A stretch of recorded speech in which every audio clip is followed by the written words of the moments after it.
वह बिस्तर पर बैठा हुआ कुछ सोच रहा था। रात में देर से धीरे धीरे काले बादल छट गए और चांद दिखाई देने लगा। बारिश से धुलने के बाद ये और भी चमकीला लग रहा था। खिड़की से कमरे में चमकती चांदनी की रोशनी जू किंग के चेहरे पर पड़ रही थी। जू किंग सो नहीं सका।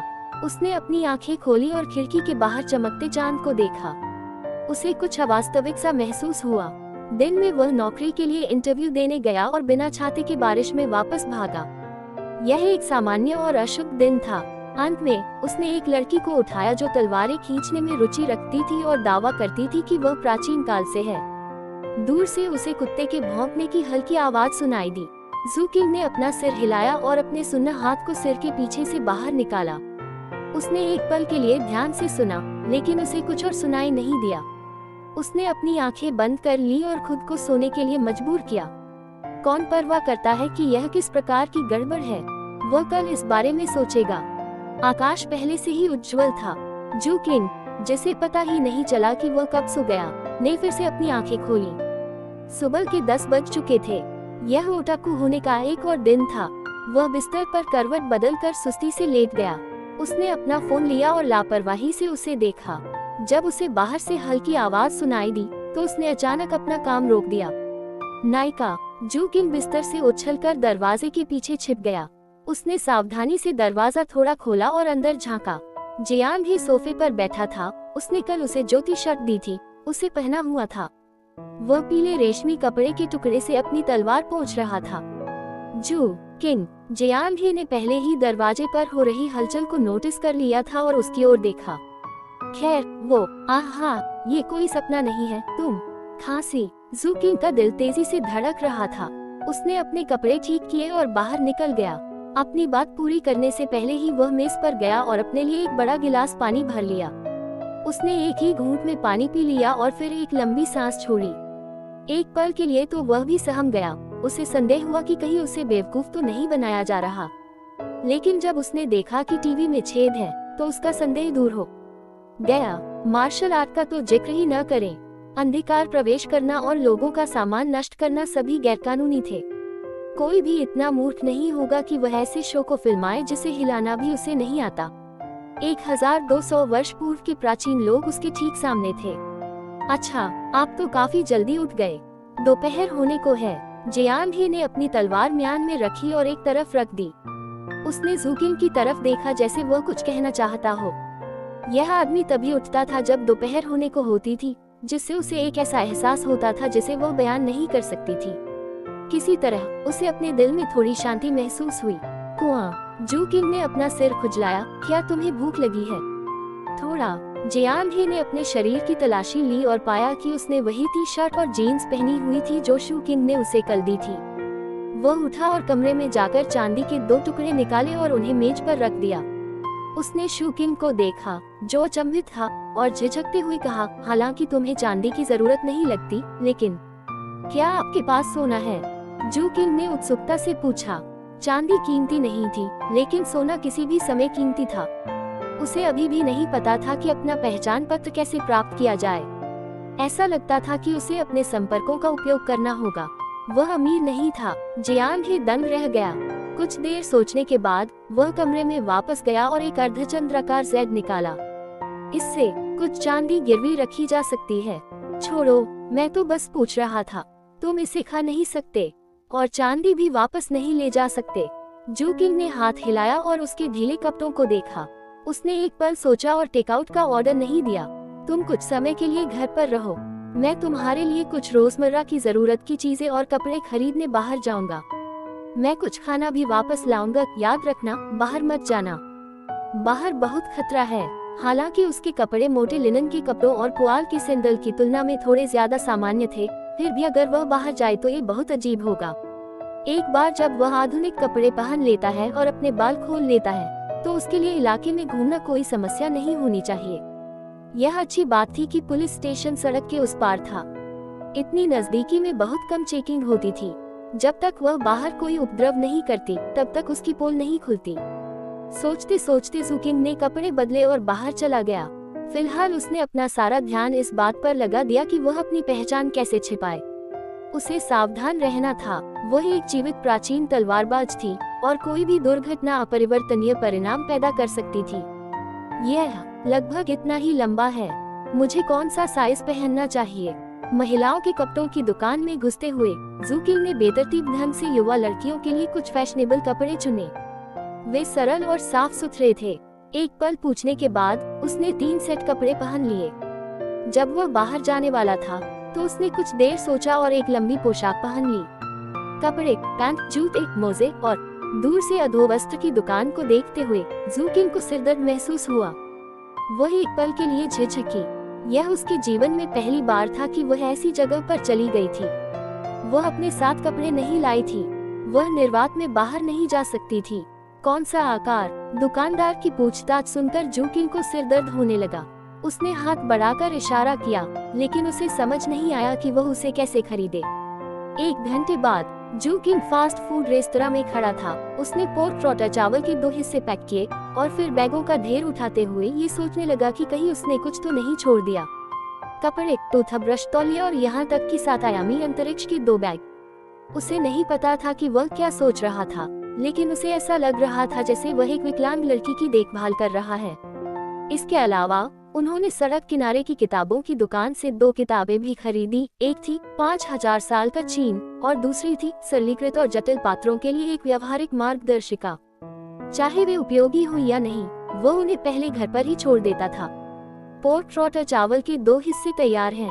धन्यवाद। पैक किया हुआ खाना लेने के बाद जू किंग के हाथ बहुत व्यस्त थे और वह ढेर सारी चीजें घर ले जा रहा था। बेवान रोड बहुत समृद्ध नहीं था। ये जियांगचेन शहर के एक सुदूर कोने में था। शहर के केंद्र की हलचल की तुलना में ये थोड़ा सुनसान लग रहा था। हालांकि यह अभी भी एक आधुनिक शहर था और सभी आवश्यक सुविधाएं आसपास मौजूद थीं। कल की भारी बारिश के बाद सड़क किनारे कुछ निचले इलाकों में अभी भी पानी जमा है, जो धूप में चमक रहा है। सुरक्षा गार्ड अंकल झाओ अपना लंच खत्म कर चुके थे और प्रवेश द्वार पर छतरी के नीचे कुर्सी पर बैठकर आराम से धूम्रपान कर रहे थे।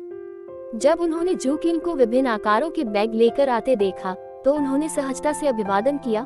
छोटे जू, क्या तुम खरीदारी करने गए थे? हाँ। क्या तुमने खाना खा लिया? मैंने अभी खत्म किया।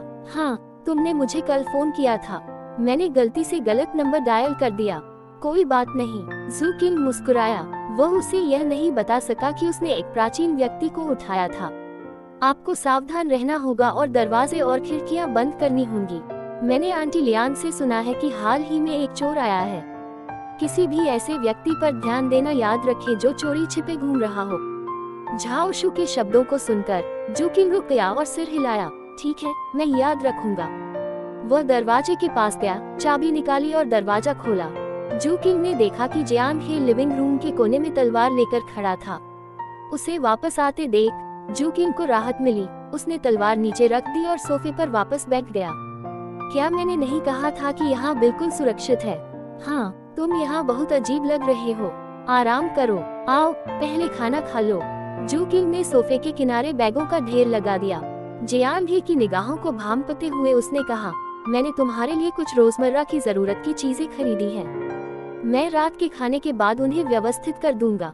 धन्यवाद। उद्धरण चिन्ह। ये देखकर कि जू किंग ने हिलना बंद कर दिया था, जियांग ही को अजीब महसूस हुआ। क्या हुआ? क्या आपको कोई वस्तु नहीं जोड़नी चाहिए क्या? जैसे? धन्यवाद युवा तलवारबाज। उद्धरण चिन्ह। क्या मैं युवा नायक माना जा सकता हूँ या फिर कोई असली आदमी या कुछ और? जू किंग अचानक उत्साहित हो गया। युवावस्था में तलवार लेकर विश्व भ्रमण करने का सपना किसका नहीं होता। धन्यवाद युवा तलवारबाज, जियांग ही ने मुश्किल से कहा। उसने पहले कभी ऐसा अजीब अनुरोध नहीं देखा था। ये कुछ भी नहीं है। जू किंग ने खुशी से हाथ हिलाया। जियांग ही को अपने दिल में एक अजीब आवेग महसूस हुआ। वह नहीं जानती थी कि आवेग को उपहास कहा जाता है। ठीक है, चलो खाना खाते हैं। सुअर के पैर का चावल 14 RMB प्रति सर्विंग का था। ये स्वादिष्ट था और इसमें अच्छी मात्रा थी। जब डिब्बा खोला गया तो तुरंत एक सुगंधित सुगंध फैली। ऐसा कहा जाता था कि भाई माँ का ऑनलाइन नाम फ्लाइंग पेंगुइन था। जब वह set science and technology park में ऊपर की मंजिल पर यह शोध कर रहे थे कि अधिक सबक कैसे प्राप्त किए जाएं, तो ये सुअर के पैरों के कटोरे ही थे जो असहायता और संकोच की रात में उनके साथ थे। सुअर के पैर, सुअर के पैर। जियान हे बहुत भूखी लग रही थी। कल रात उसने सिर्फ थोड़ा दलिया और कुछ बंस खाए थे। ये कपड़े मैंने तुम्हारे लिए खरीदे हैं। मुझे नहीं पता कि तुम कौन सा साइज पहनती हो, लेकिन तुम्हारी लंबाई के हिसाब से ये लगभग एक जैसे ही होने चाहिए। इन्हें बाद में पहनकर देखना। उसने बगल में रखे कागज के थैले को खोला। मैंने एक ड्रेस भी खरीदी है। अगर तुम्हें पसंद है तो तुम इसे पहन सकती हो। अगर तुम्हें पसंद नहीं है तो कोई बात नहीं।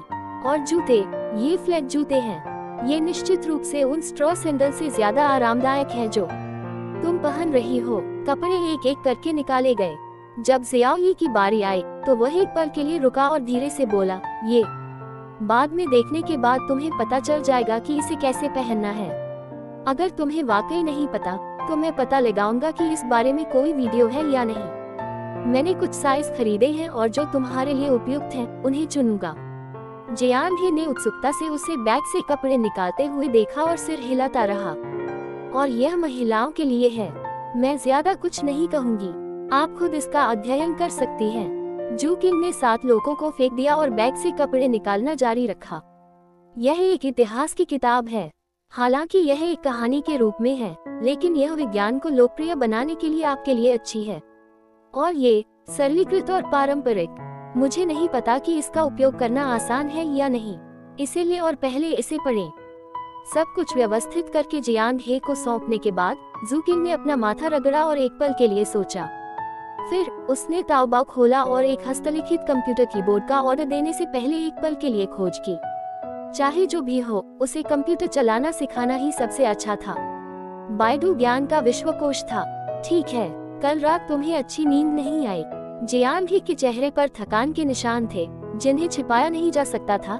ये देखकर जू किंग ने एक पल सोचने के बाद राहत महसूस की। पिछली रात वह खुद भी आधी रात तक सो नहीं सका था। बाद में अच्छे से आराम करो। अब फिर से बात करते हैं।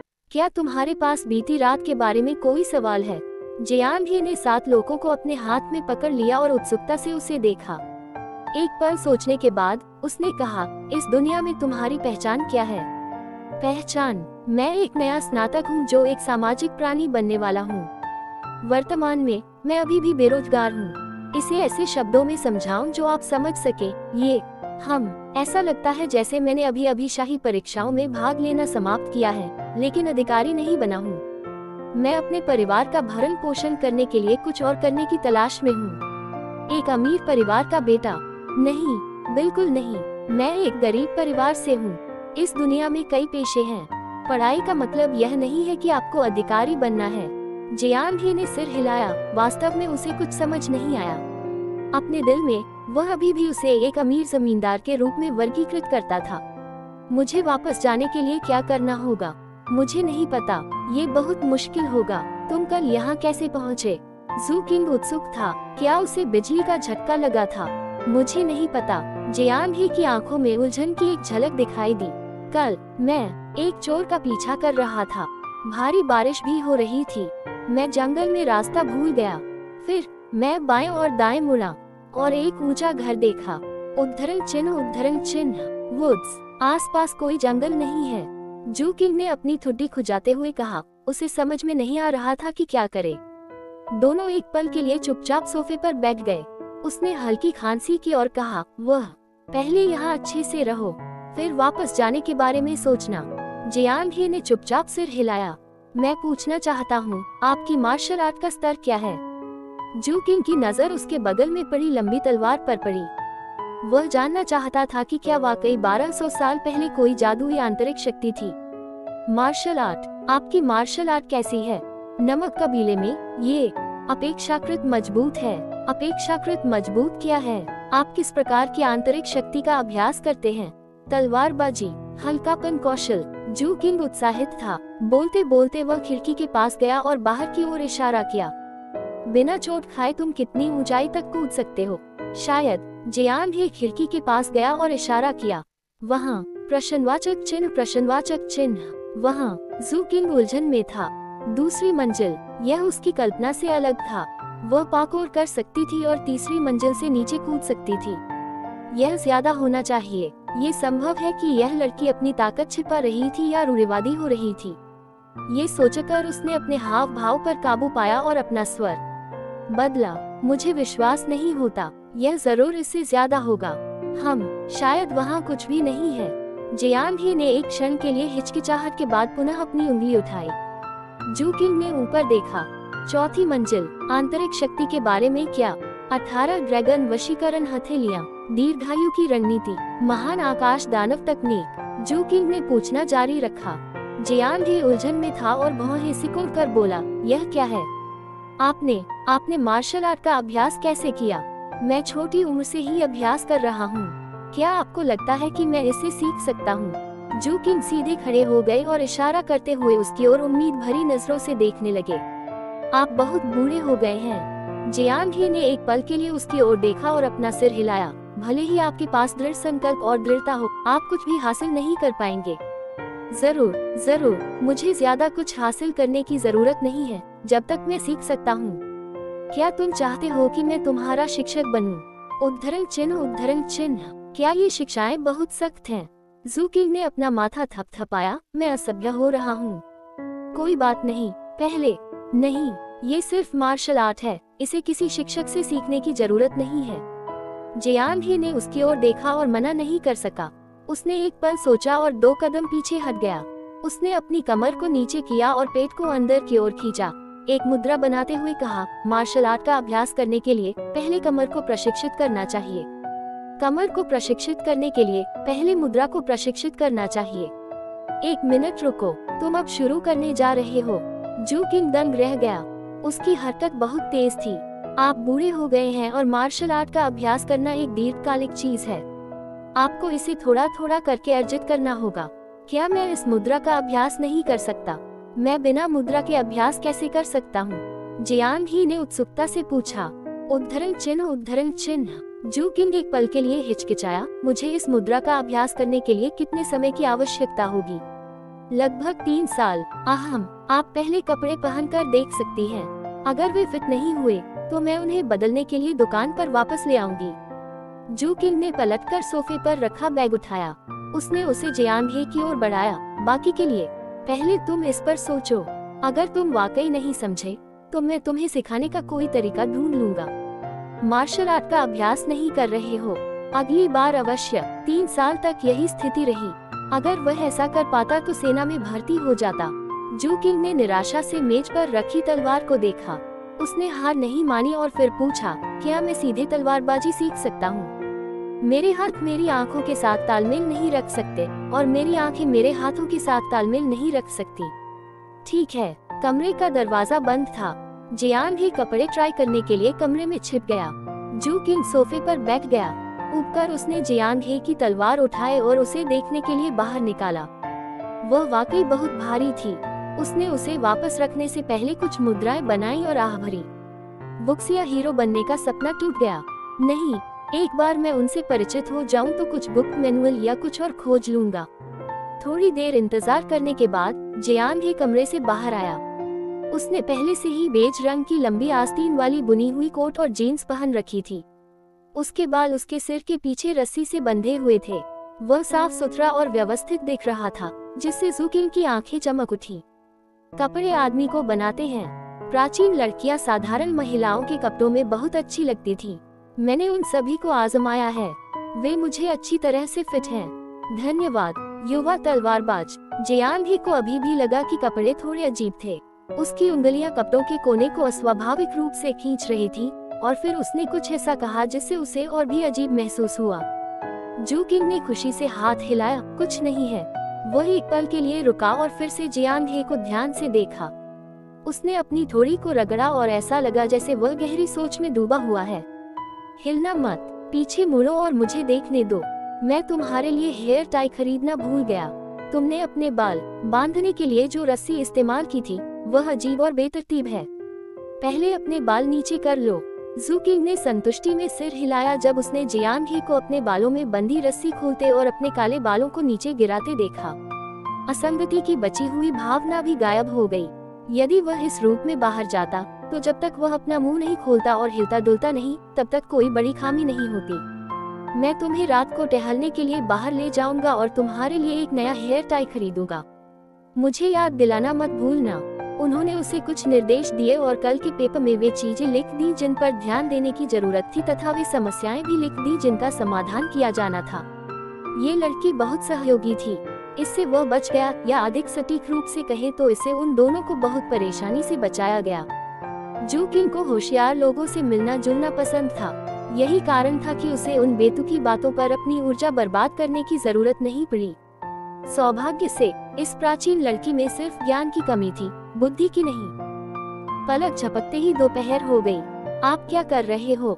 बाहर की हलचल सुनकर जियांगी ने दरवाजा थोड़ा खोला और एक नजर डाली। वह एक पल के लिए झिझकी और लिविंग रूम से बाहर चली गई। वह जू किंग के पीछे खड़ी हो गई और उसके सामने अजीब चीज को देखने लगी। इसे कंप्यूटर कहते हैं। जू किंग ने पॉज बटन दबाया। उसे अभी भी डर था कि कहीं वह टीवी नष्ट न कर दे। उसने गंभीरता से कंप्यूटर के काम और संभावित मानवीय स्थितियों के बारे में बताया। एक टीवी सिर्फ कुछ 100 युआन का था। ये कंप्यूटर 10 टीवी से ज्यादा कीमत का था। ये बहुत महंगा सामान था। वह किताब, क्या इसे पढ़ना मुश्किल है? उसने देखा कि जियांगी थोड़ा उदास था और वह पूछे बिना नहीं रह सका। हाँ, बहुत मुश्किल है। जियांगी एक पल के लिए चुप हो गया और हल्के से सिर हिलाया। मैं इसे धीरे धीरे पढ़ूंगा। धीरे धीरे करो, कोई जल्दी नहीं है। आखिरकार इससे पहले किसी को भी इसका सामना नहीं करना पड़ा है। अगर यह मेरे साथ हुआ तो शायद मैं तुम्हारे जितना अच्छा नहीं हो सकता। जू किंग ने उसे दिलासा दिया। ये सुनिश्चित करने के बाद कि वह अचानक उसके कंप्यूटर को लात नहीं मारेगी, उसने देखना जारी रखा। यह क्या है? जियांगी ने फिर पूछा। ये समझाना मुश्किल है। आप इसे एक दिव्यदर्शी के रूप में सोच सकते हैं। मैं देख सकता हूँ कि हजारों मील दूर क्या हो रहा है। जू किंग ने अपने हाथ में कलम पकड़ी हुई थी और कंप्यूटर के सामने लैपटॉप रखा हुआ था। स्क्रीन पर समाचार प्रसारण चल रहा था, कल का रिप्ले।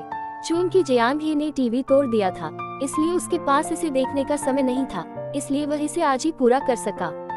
इस बारे में बात करते हुए जू किंग के व्यवसाय का जिक्र करना जरूरी था। हालांकि उसे कोई नौकरी नहीं मिली थी, लेकिन जब वह विश्वविद्यालय में बोर होता था तो वह सभी तरह की फिल्मों का संपादन करता था। एक शौक से वह एक छोटे अपलोडर के रूप में विकसित हुआ। हालांकि वह महीने में ज्यादा नहीं कमाता था, फिर भी वह अपना गुजारा कर सकता था। लगभग 10 मिनट बाद प्रसारण समाप्त हो गया। जू किंग ने लैपटॉप पर कुछ नोट्स छांटे और पेन रख दिया। तभी वह फिर से बोली, क्या तुम्हें काम करने की जरूरत नहीं है? ये काम है, जू किंग ने मुस्कुराते हुए समझाया। इस दुनिया में पैसा कमाने के लिए दिमाग की जरूरत होती है। व्यापारी, हम बहुत सटीक नहीं है, लेकिन आप इसे इस तरह समझ सकते हैं। जब आप इस दुनिया से परिचित होंगे तो आप स्वाभाविक रूप से समझ जाएंगे।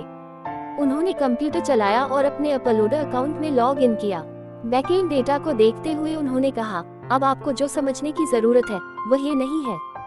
सबसे बुनियादी चीजों से शुरुआत करें। इतिहास और आधुनिक समय के विकास को देखना सबसे अच्छा है। आपके लिए खुद को इससे परिचित करना काफी मुश्किल है। इस बार ये कुंग फू था। कुंग फू की दुनिया में ऐसी कोई चीज नहीं है जिसे तोड़ा न जा सके, केवल गति को ही तोड़ा नहीं जा सकता। उद्धरण चिन्ह। बूढ़ा आदमी कुर्सी पर बैठा और बंदूक से अपने सिर में गोली मार ली।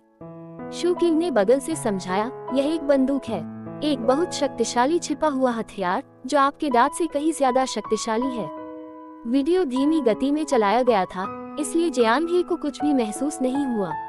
वह अभी भी कड़ाई की सुई और आसमान में उड़ते फैंसी किंग बोन को देखकर चौंक गई थी। अगर दूसरा हेड एनफोर्सर अपने हथौड़ों का इस्तेमाल करके चट्टान को तोड़ता तो वह चट्टान का एक टुकड़ा तोड़ सकता था।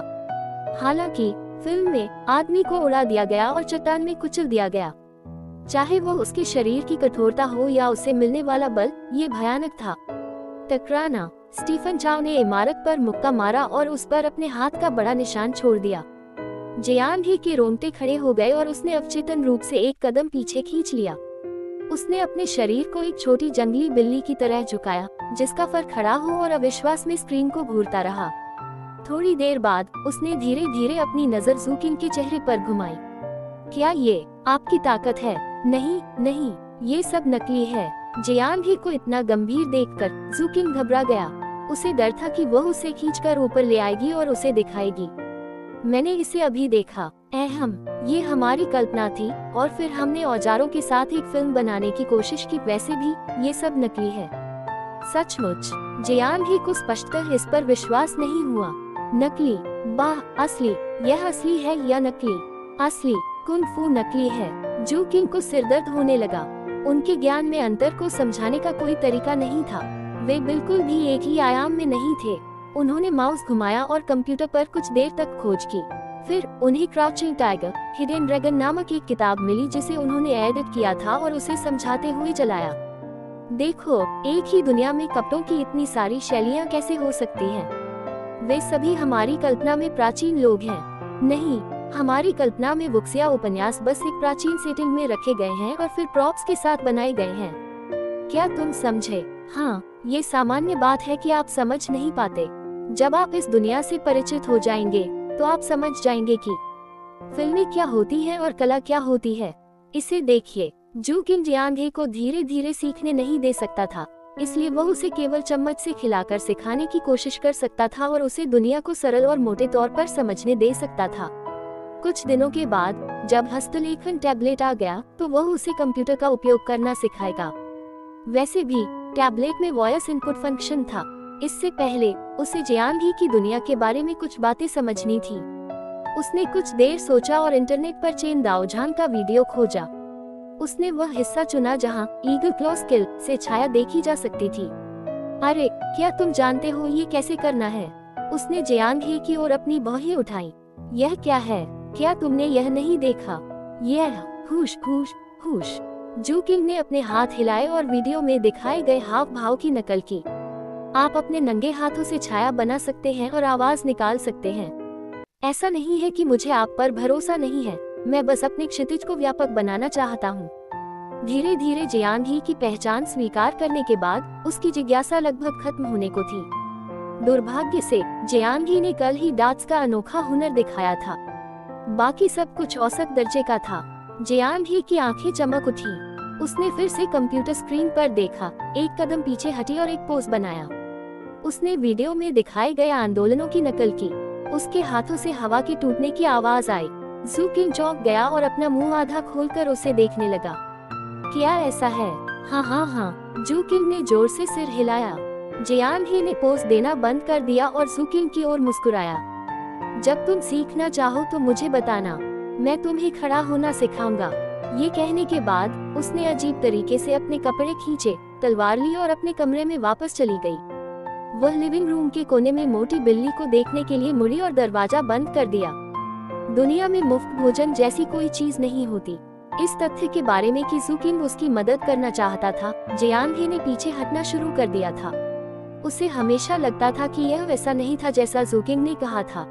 जब बिल्ली बाहर घूम रही थी तो उसने उसे भी उठा लिया। एक अच्छे व्यक्ति के लिए बिना किसी उद्देश्य के लोगों को सहज महसूस कराना हमेशा कठिन होता है। अब जब उसे जू किंग का उद्देश्य पता चल गया तो उसे राहत महसूस हुई।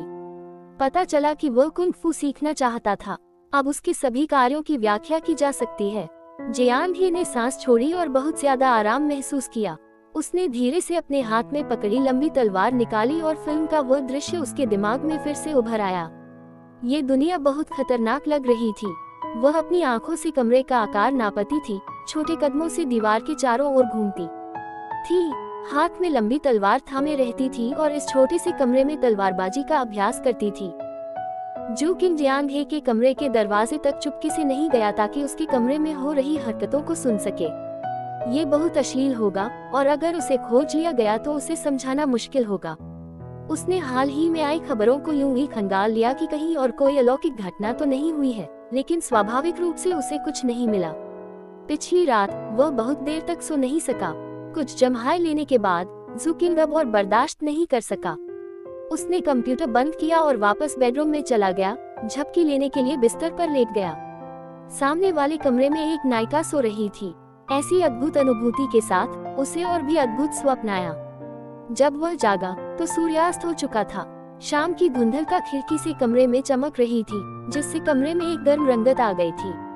जू किंग ने समय देखा, अपना चेहरा रगड़ा और अपने कपड़े बदलने के लिए उठ खड़ा हुआ। वह जियांग ही को सैर कराने और दुनिया दिखाने के लिए बाहर ले जाने के लिए तैयार था।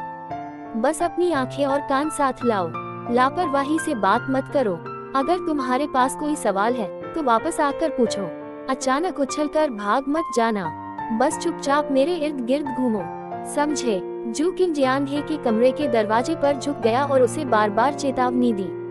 उसे डर था कि वह बाहर कुछ कर लेगी। इंटरनेट के युग में सावधान रहना चाहिए। जब जियांग ने उसके जूते बदले और उसके पैरों को 2 बार ठोकर मारकर उसे अनुभव किया, तो उसने उसे फिर से ध्यान से देखा। यदि कोई उसकी भौहों के बीच छिपी वीर भावना और भाव शून्य चेहरे को नजरअंदाज कर दे, तो वह निश्चित रूप से एक आधुनिक स्कूली छात्रा थी। मुस्कान, उद्धरण चिन्ह, उद्धरण चिन्ह। जियांग ने बिना कुछ कहे उसकी ओर देखा। भूल जाओ, तुम्हारा भावहीन चेहरा सचमुच डरावना है। जू किंग ने अपनी नाक को छुआ और बाहर जाने के लिए मुड़ा। उसने उसे फिर से याद दिलाया, इधर उधर मत घूमो, बस सामान्य रूप से घूमो, ये बहुत सुरक्षित है, तलवार नीचे रख दो। जियांग को तलवार उठाते देख उसे अचानक आश्चर्य हुआ कि क्या उसे बाहर लाना सही निर्णय था। ये लड़की वास्तव में अपनी तलवार कभी नहीं छोड़ती। इस बारे में सोचते हुए पूरी तरह से अजनबी दुनिया में आने के बाद असुरक्षित महसूस करना सामान्य था। क्या आपके पास अंगरक्षक नहीं है? अगर तुम वाकई सुरक्षित महसूस नहीं करते तो बस एक अंगरक्षक ले आओ। सड़कें मेरे जैसे लोगों से भरी पड़ी हैं। जू किंग एक पल के लिए झिझका। वह कोई उपयुक्त विशेषण नहीं सोच पाया, इसलिए उसने हाथ आगे बढ़ाया और अपने शरीर की ओर इशारा किया। ऐसे कमजोर मुर्गी, हालांकि मैं लंबा दिखता हूँ, क्या तुम समझ रहे हो? वह डींग नहीं मार रहा था, लेकिन अगर जियांग ने उसे मुक्का मारने की हिम्मत की तो उसे घुटनों के बल बैठकर उससे न मरने की भीख मांगनी पड़ेगी। मैं समझता हूँ। जियांग ने अपनी कमर पर रखे अंगरक्षकों के बैग को छुआ। आखिरकार उसने अपनी तलवार बाहर नहीं निकाली। यदि आप किसी उपन्यास में होते तो आप निश्चित रूप से मुख्य पात्र होते, जो स्पष्ट रूप से बहुत मजबूत है। जू किंग लगातार बकबक करता रहा। उसे काफी ताजगी महसूस हो रही थी। उसने अपना फोन निकाला और उसे जियांग की ओर इशारा करते हुए बेशर्मी से फोटो खींची। फिर उसने जियांग की ओर मुस्कुराया, जो भौहें सिकोड़ रहा था। चलो चले, पहले टहलने चलते हैं, मेरे पीछे आओ। यदि वे घूमते फिरते नहीं थे तो लगभग 1200 वर्ष पहले कहे गए उनके शब्द जियांग के लिए बहुत विश्वसनीय नहीं थे। गोधूली बेला में सूरज पूरी तरह से डूबा नहीं था, लेकिन चांद चुपचाप उगाया था। कल हुई भारी बारिश के बाद तापमान में काफी गिरावट आई थी। रात की हवा अपने साथ थोड़ी ठंडक लेकर आई थी।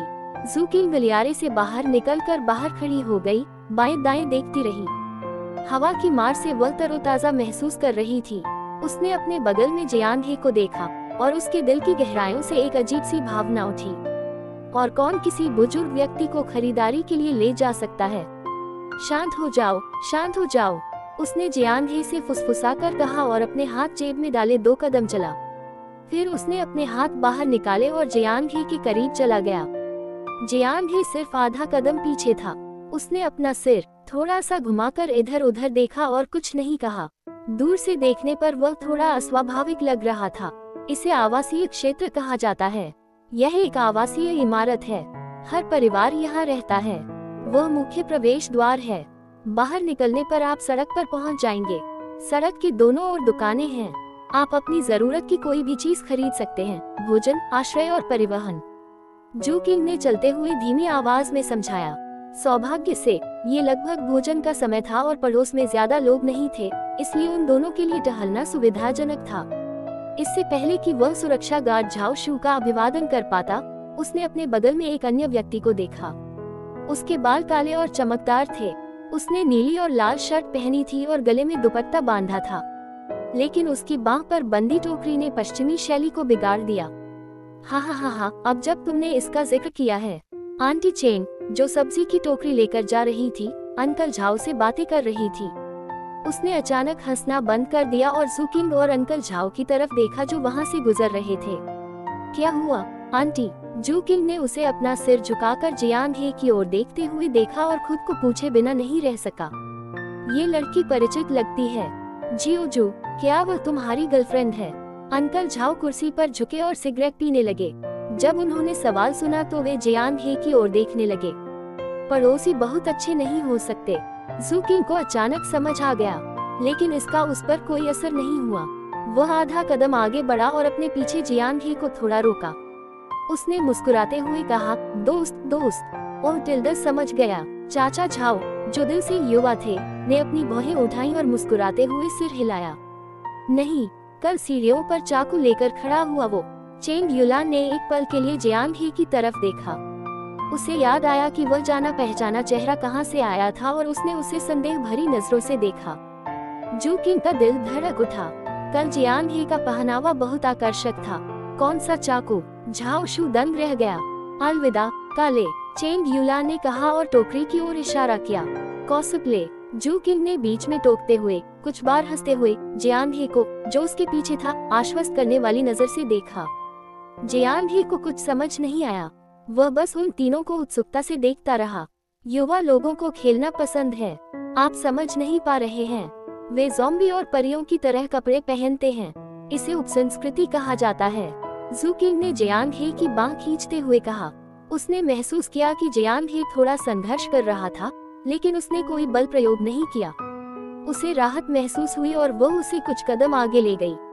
उसने कहा, हम पहले निकलेंगे। जल्दी से वापस आओ और खाना बनाओ, आंटी। अब उसे समझ में आया कि दोषी होने का क्या एहसास होता है। जू किंग ने आखिरकार राहत की सांस ली। जियांग ही का हाथ आजाद होते हुए देखकर वह खुद को पीछे देखने से रोक नहीं पाई। क्या उसने तुम्हें कल देखा था? उसने पूछा। जियांग ही ने उसकी तरफ देखा और कुछ नहीं कहा। उसने सिर्फ सिर हिलाया। मेरे घर जाने से पहले वह भी घर चली गई। तुम दोनों गलियारे में मिले थे, लेकिन उसने तुम्हें अनदेखा कर दिया। या उसने तुमसे बात करने की कोशिश की, लेकिन तुमने उसे अनदेखा कर दिया। फिर वह चली गई। जियांग ही ने पलकें झपकाई। उसने एक पल सोचा और फिर से सिर हिलाया। फिर उसने अपना सिर हिलाया। आपका क्या मतलब है? जू किंग दंग रह गया। जब उसने प्रतिक्रिया दी तो वह हंसे बिना नहीं रह सका। ये लड़की काफी आज्ञाकारी थी। जब उसने उससे पूछा तो उसने कुछ नहीं कहा। ये थोड़ा अप्रत्याशित था। अच्छा, मुझे लगता है कि जब तुम मिले तो उसने तुमसे बात नहीं की। उसने बस तुम्हें देखा और ऊपर चली गई, जू किंग ने कहा। इस बार उसका अनुमान सही था। जियांग ही ने सिर हिलाया। फिर उसने सड़क की ओर देखा और अपनी स्पष्ट आंखों से गुजरती गाड़ियों को देखा। सौभाग्य से ये सिर्फ एक झलक थी। अगर यह कोई और व्यक्ति या सुरक्षा गार्ड होता जो गलियारे में जियांग ही से मिलता, तो शायद सफाई करना मुश्किल होता। जू किंग को थोड़ी राहत मिली। उसने चारों ओर देखा और समझाना जारी रखा। इसे कार कहते हैं। इसमें 4 पहिए और एक लोहे का खोल होता है। ये गाड़ी जैसी ही होती है, लेकिन इसे घोड़े द्वारा खींचने की जरूरत नहीं होती। आप इसे कार में घोड़ों को ठूंसने के रूप में सोच सकते हैं। वे कार में दौड़ते हैं और वे कार को आगे बढ़ा सकते हैं। वे दोनों आधे कदम की दूरी पर चल रहे थे, एक आगे और एक पीछे। जू किंग बात कर रहा था और जियांग भी सुन रहा था। जब कोई पास आता तो वह कुछ नहीं कहता। वे चौराहे तक चलते रहे।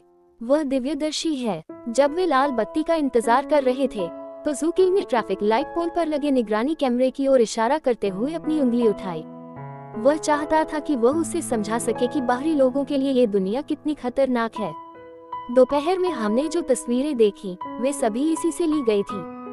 वे हर जगह हैं। अब हम दोनों यहाँ खड़े हैं और हजारों मील दूर से लोग हमें देख रहे हैं। घबराओ मत। आमतौर पर वे हमें नहीं देखेंगे क्योंकि कोई भी इतना स्वतंत्र नहीं है। लेकिन अगर तुम कुछ अजीब व्यवहार करते हो तो अधिकारी यहाँ नोटिस करेंगे और तुरंत आएंगे। जियांग ही के चेहरे पर भाव बदल गए। वह बिना कुछ कहे निगरानी कैमरे को घूरता रहा। आप किस बारे में सोच रहे हैं? जू किंग ने उसके हाव भाव देखे और फिर लाइट पोल पर लगे निगरानी कैमरे को देखा। उसने संदेह से पूछा, तुम इसे हटाने के बारे में नहीं सोच रही हो, है न? जियांग ही ने उसकी हथेली में लोहे के तीर को देखा। फिर उसने जू किंग की ओर देखा। उस चीज को दूर रखो।